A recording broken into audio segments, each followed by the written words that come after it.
नमस्कार दोस्तों। इस ट्यूटोरियल में हम लोग ये सीखने वाले हैं कि किसी कॉटलिन एंड्रॉयड ऐप में ग्लाइड लाइब्रेरी को कैसे यूज करना है। तो चलिए सबसे पहले प्रोजेक्ट स्ट्रक्चर देखते हैं। यहाँ पे हमारे पास एक मेन एक्टिविटी और लेआउट फोल्डर में है उसकी UI file activity underscore main dot XML.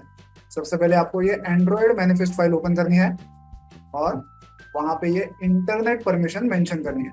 Okay, then आपको ये build.gradle.kts मॉड्यूल ऐप ये फाइल ओपन करनी है। यहाँ पे प्लगइन्स में ये दोनों लाइंस लिखनी है और नीचे जाना है डिपेंडेंसीज सेक्शन में और यहाँ पे ये वाली लाइन लिखनी है। ये लिख के आपको सिंक नाउ पे क्लिक करना है। जब सिंकिंग ऑपरेशन कंप्लीट हो जाएगा तब ये लाइन कन्वर्ट होके ऐसी बन जाएगी। तब जाके आपके ऐप में ग्लाइड लाइब्रेरी जो है वो इंस्टॉल हो जाएगी। ये मैंने पहले ही करके रखा है, आपको दिखाने के लिए मैंने ये लाइन वापस टाइप की है। इसे डिलीट कर देता हूँ। अब देखते हैं यूआई।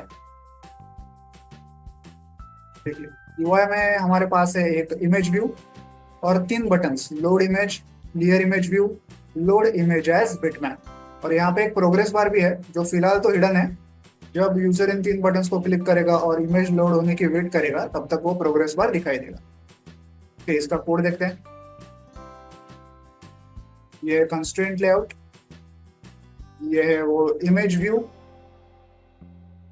ये है वो बटन इस पे लिखा हुआ है लोड इमेज, ये है दूसरा बटन जिस पे लिखा हुआ है क्लियर इमेज व्यू, और ये है हमारा प्रोग्रेस बार जिसकी विजिबिलिटी फिलहाल ऑन है इसलिए ये दिखाई नहीं दे रहा है, और ये है आखिरी बटन जिस पे लिखा हुआ है load image as bitmap. Okay, ये तो हो गया यूआई। अब देखते हैं मेन एक्टिविटी। देखिए यहाँ पे ये सारे हैं इंपोर्ट्स। ओके, ये मेन एक्टिविटी, ये वो तीन बटन्स इमेज व्यू और progress bar. On create function में सबसे पहले हम लोग यूआई फाइल को सेट करते हैं जो कि है activity underscore main dot XML. फिर सारे बटन्स इमेज व्यू और प्रोग्रेस बार इनके आईडीज फाइंड आउट करते हैं। जब यूजर लोड इमेज इस बटन को क्लिक करेगा तो सबसे पहली चीज हम लोग क्या करते हैं, यूजर को प्रोग्रेस बार दिखाते हैं। फिर ग्लाइड डॉट विथ ये फंक्शन कॉल करते हैं जिसमें मेन एक्टिविटी का कॉन्टेक्स्ट पास करते हैं। फिर लोड फंक्शन कॉल करते हैं जिसमें एक यूआरएल टाइप करते हैं जहां से इमेज डाउनलोड करनी है। आप चाहे तो अपना यूआरएल यहाँ पे टाइप कीजिए या इंटरनली लोकल से ही कहीं इमेज उठाइए उसका पाथ यहाँ पे टाइप कीजिए। जब तक इमेज लोड नहीं हो जाती हमें एक प्लेस होल्डर इमेज दिखानी है। Okay, temporary image, place holder image. तो हम लोग तब तक ये वाली इमेज दिखाएंगे जब तक इमेज डाउनलोड होकर लोड नहीं हो जाती। अगर डाउनलोड होने में और लोड होने में कुछ गड़बड़ हो गई, एरर आ गया, तो ये एरर वाली इमेज दिखाएंगे। ओके, ये वाली इमेज वहां पे दिखाई जाएगी एज ए एरर। फिर इमेज के कुछ एट्रीब्यूट्स हम लोग सेट करते हैं जैसे कि फिट सेंटर, सेंटर क्रॉप, उसकी साइज, उसका शेप कैसा होगा। देखिए सर्कल क्रॉप ऐसा शेप हमने रखा है तो इमेज जो है वो सर्कुलर दिखाई देगी। देन आता है डॉट लिस्नर। अब इमेज डाउनलोड हो गई है तो सक्सेसफुली हुई है या कुछ एरर आया है ये कैसे पता चलेगा। यहाँ पे एक ऑन लोड फील्ड फंक्शन है और ऑन रिसोर्स रेडी फंक्शन है। लोड फील्ड का मतलब है कि डाउनलोड होने में और लोड होने में कुछ तो गड़बड़ हो गई है तो हम लोग ऐसा लॉग प्रिंट करते हैं और जो प्रोग्रेस बार है उसे हाइड करते हैं। और अगर सक्सेसफुली डाउनलोड हो गई है इमेज और लोड भी हो गई है तो हम लोग सिर्फ प्रोग्रेस बार को हाइड करते हैं। अब इमेज लोड भी तो करनी है इमेज व्यू में, तो वो कैसे करेंगे, सबसे एंड में डॉट इनटू ये फंक्शन कॉल करेंगे और उसमें हमारे इमेज व्यू को पास करेंगे। तो हमने इमेज व्यू डाउनलोड की, इमेज डाउनलोड की यूआरएल से और उसे इमेज व्यू में ऐसे लोड किया। ओके, ये सब हुआ जब हम लोग ये लोड इमेज बटन को क्लिक करते हैं। अब देखते हैं अगला बटन जो कि है क्लियर इमेज।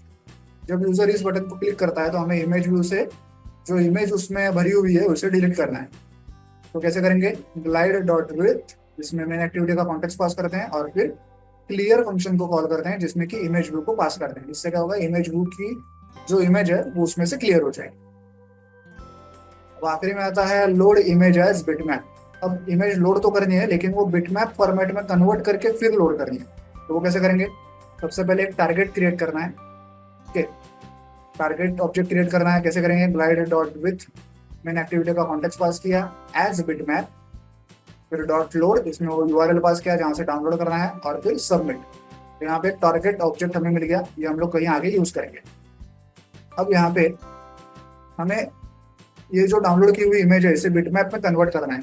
लेकिन ये जो टास्क है ये बहुत ही रिसोर्स इंटेंसिव है, तो ये हम लोग मेन यूआई थ्रेड पे नहीं कर सकते, इसे हमें एक बैकग्राउंड थ्रेड में करना पड़ेगा। हम लोग बैकग्राउंड थ्रेड चलाने के लिए एक एग्जीक्यूटर सर्विस चलाएंगे, जिसकी एग्जीक्यूटर डॉट एग्जीक्यूट इस फंक्शन में हम लोग टारगेट डॉट गेट करेंगे, जिससे कि हमें वो डाउनलोड हुई इमेज मिल जाएगी और उसे हम लोग बिटमैप में ऐसे कन्वर्ट करेंगे।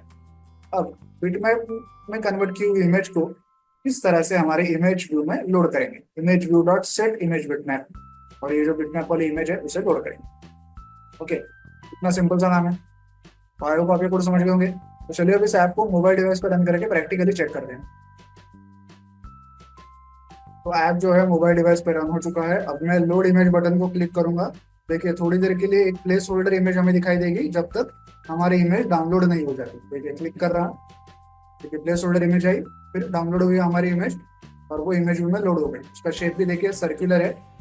अब मैं क्लियर इमेज व्यू बटन को क्लिक कर रहा हूँ, तो देखिए इमेज व्यू जो है वो क्लियर हो जाएगा। ठीक है, हमारी इमेज हट गई और प्लेस होल्डर वाली इमेज दिखाई दे रही है। अब लोड इमेज एज बिटमैप, इसको क्लिक करूंगा, देखिए क्या होता है। वही इमेज लोड होगी लेकिन अब बिटमैप फॉर्मेट में हुई है, और यहाँ पे हमने कोई शेप नहीं दिया था सर्कुलर, तो बाय डिफॉल्ट उसका जो शेप है रेक्टेंगुलर, उसी शेप में हमें दिखाई दे रही है। तो इस प्रकार से आप किसी कॉटलिन एंड्रॉइड ऐप में ग्लाइड लाइब्रेरी का यूज कर सकते हैं। वीडियो में दिखाए गए इस कोड को डाउनलोड करने के लिए मैंने वीडियो के नीचे डिस्क्रिप्शन बॉक्स में दे दिया, आप चाहें तो वहां से कोड डाउनलोड कर सकते हैं। वीडियो को एंड तक देखने के लिए धन्यवाद, थैंक यू।